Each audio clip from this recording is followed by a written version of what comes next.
জুয়েল ভাই, হ্যাঁ সবুজ ভাই। আপনি কেমন মানে চিন্তিত চিন্তিত লাগছে? আপনি কি কোনো কিছু ভাবতেছেন নাকি? হ্যাঁ ভাই, একটু চিন্তিত তো ভাই।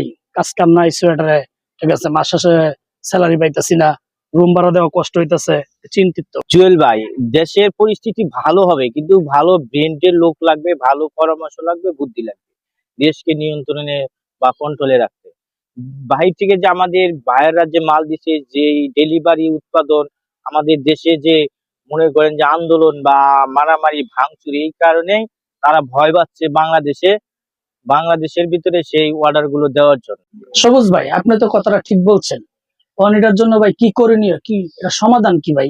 আসলে এটা সমাধান হলো সেটাই যে প্রতিটা জেলা বা বিভাগীয় যে শ্রমিক গুলা আছে বা যে কোনো এলাকার, মানে ওই জায়গার যে মেল ফ্যাক্টরি গুলা, ওইখানে যাতে কোনো উচ্ছৃঙ্খল না হয় দেশের ভিতরে, যাতে ভাইয়াররা আমাদেরকে মাল দেয়, আমরা তাদেরকে ডেলিভারি দিতে হয়, উৎপাদন যাতে বাড়ে, তাহলে দেশের আমাদের আয় উন্নতি ভালো হবে, দেশটা ভালো চলবে, শ্রমিকরা ভালো থাকবে।